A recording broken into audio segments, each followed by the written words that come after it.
Good evening, Anchorage, Alaska, the lower 48, and the rest of the world. This is Bruce Lindquist with his podcast, Wonderful Counselor. If you haven't listened to episode 1, The Prayer, it's just 10 minutes, and it sets the stage for tonight's newest episode, which is called It Happened One Night. If you're willing, close your eyes. Unless you're driving, then please don't close your eyes. It's the year 1951, and it's sweltering hot in the South. If you listen with your imagination, you hear the sound of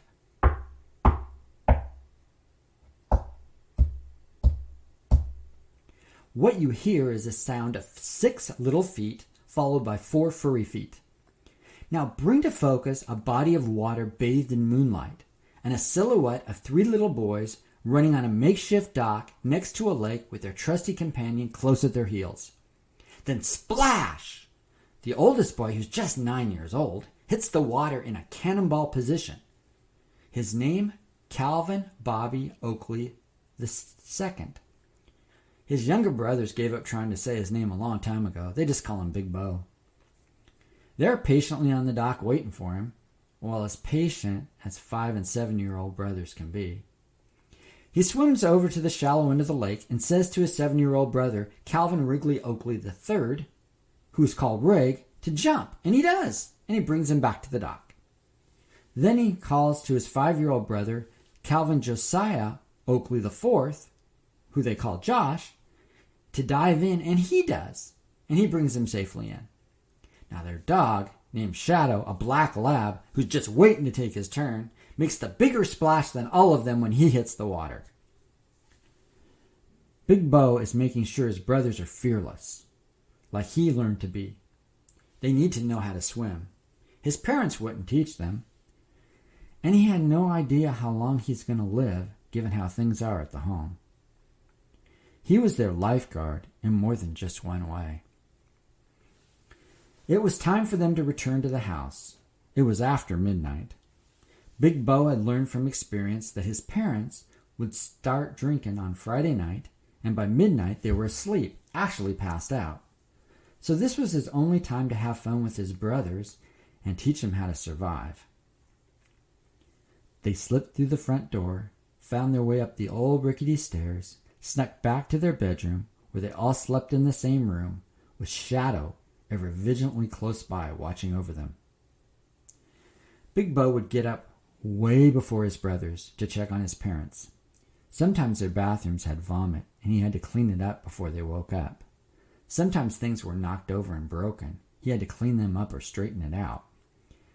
You see, he had learned the hard way. If Dad felt shame for his drinking, he got violent, and he wasn't very accurate with the belt. He often missed the intended target, and Big Bo had belt buckle marks on his back to prove it. Big Bo fixed breakfast and got his brothers up and fed them in Shadow. Then go upstairs and clean your room and stay away from Mom and Dad until they're not hungover. The boys knew the drill. And when their parents woke up around noon and started their day, it was like Surf Pro. The disaster never happened. Big Bo learned to read his parents. They were like a book. If his mom was sad, Dad was angry. If Dad was angry, he and his brothers were not safe. He also learned to be a medic. He could stitch up himself and rarely his brothers, because he made sure he stood between them and harm's way. He remembered when he was 5. He didn't know any of this, and he made the mistake of going into his parents' bedroom and looking through their dresser drawers, just being a curious kid, and he found the bottom drawer locked. It didn't deter him, though. In fact, he liked puzzles. He wondered, where's the key? And he found it. And he was about ready to open the drawer, and his mother screamed. She put him in a corner and said, wait until your dad comes home. He had to hold himself because his mom would not let him leave that stool. He told her he had to go, but she wouldn't respond. It was like she'd left the room, but she was there. He tried to hang on, but he was just a little boy, and he peed himself. He just sat there all wet until his dad finally came home. His dad was so angry Mom was hurt That was the first time he knew he may not make it out of the house alive. His dad beat him so bad for going into their room, making his mama cry and peeing himself. His dad then took his face and rubbed it in the urine on the floor and told him to clean it up. He remembered hobbling to the bathroom to get a bucket and a mop, cleaned the floor, and then washed his clothes. The only friends he had were his brother and Shadow. But he couldn't let his brother see him like this. But Shadow, it didn't matter. He remembered burying his little face in his fur. Big Bo thought, if there is a God, I bet he's a dog. The next day, Dad, who was a preacher of their small church, gave his message. They were the perfect family. Church was a time he learned to not move sitting in that pew, and he ensured his brothers understood. The people in the church thought they were the best-mannered children in the county, and his parents were raising them right. His dad preached a lot about the devil, but Big Bo thought, if there is a devil, he's not in the lake like his parents told him. He might be in that locked dresser drawer, but no, he was in a bottle that his parents drank, because they sure turned into him when they did. Now, it wasn't all like this with his folks. On Sundays they had family picnics. They did go on different outings, but they were warned every week there was a monster in the lake and not to go to the water. Big Bo knew the truth. No monster there, just monsters at home. But Big Bo adapted to his parents' moods and actions, but just when he thought he had it all figured out, something changed. Mama was bathing his youngest brother, and he noticed she favored one side. He recognized that because Dad would beat him more on the side when he tried to turn away from him. He waited until his brother was bathed and dressed and followed his mama at a distance. She went into the bedroom, where she was forbidden to ever enter, and peered through the keyhole in the door. Now he knew this story in the Bible about Noah and his worthless son who gazed on his nakedness when he was passed out drunk, and so the last thing he wanted to do was invite the wrath of God, who in his estimation, if he existed, was just an angry old drunk like his dad waiting to punish him. He didn't need to give him any more ammunition. As he looked, he saw her naked back. It had the same belt markings and welts his back did. The S.O.B., he thought. Now, he didn't know what that meant, but he heard his dad saying it a lot when he was drunk. He beat his mama. The next Friday night, he got his dad's .22 and took his brothers out to the lake and taught them how to shoot. He thought to himself, now he had to be infantry. They learned to shoot well. Big Bo noticed more of a change, though, between Dad and Mom. They weren't making up as much. There was more distance between them. Not in church, of course, but they stopped having their family picnics, and apparently Mom could only pretend so long. Big Bo knew both their schedules, so when Dad started coming home later from church, and Mom would cry more, he knew something was up. So he decided to find out where his dad was going. So he went to the church and waited for his dad, crawled in the car, and hid behind the back seat on the floor. Time to be a spy, he thought.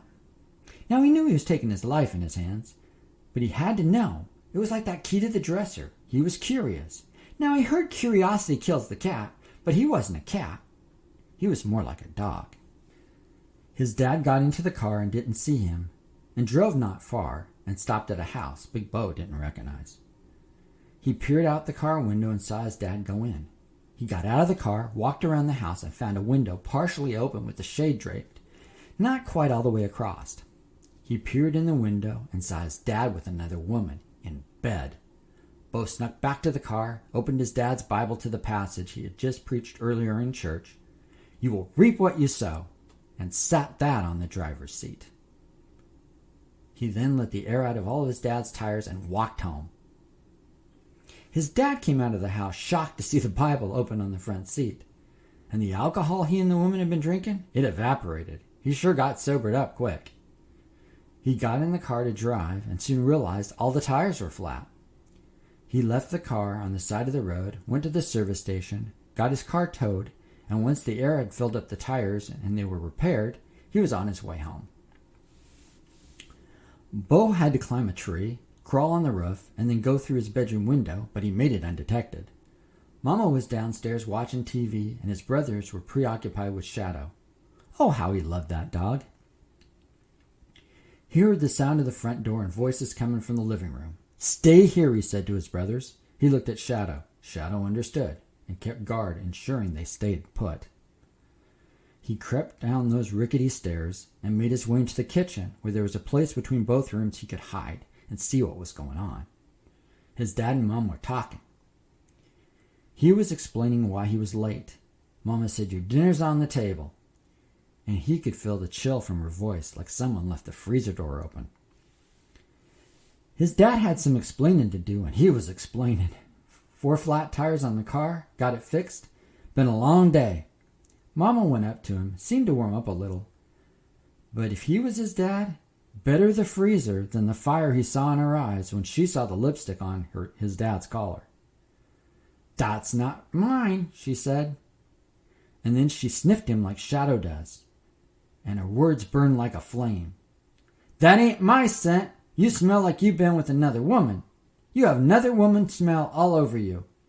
Mama was just getting started. "I'm going to let the church folks know what you're really like, playing all godly and all. They're going to know the truth. You're just a horror lover." He had never seen his mama so angry. His dad turned red in the face as her eyes were, and he slapped her to the floor. "You ain't ever going to say anything to anyone. You hear me, woman? What you going to do, kill me? Because that's the only way. They ain't ever going to not know." His dad pulled out a knife and stabbed his mama in the shoulder. "That's a warning." She stood up and got in his face and said, "As long as I have blood, they're going to know it." His dad slapped her to the floor again, and she got up again defiantly. Big Bowie knew he had to do something. His dad might kill his mama. He didn't have time to get the .22, so he got his dad's 12-gauge shotgun. He knew how to load it, and he did. It was much bigger than he was. And when he stepped out of the shadow of his hiding places, he said in a loud voice, "Leave my mama alone, you SOB!" His dad couldn't believe his eyes. His son could barely hold up the shotgun. He said, "I'll deal with you later. First, your mama's going to go to heaven," as he started to bring the knife down towards her heart. And she screamed. Big Bo said, "No, you devil. You're going back to hell where you belong," and he pulled the trigger.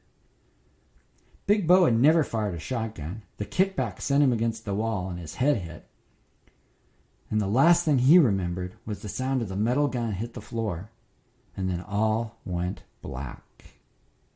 Join me in episode 3, which will come out next week, called The Sacrifice.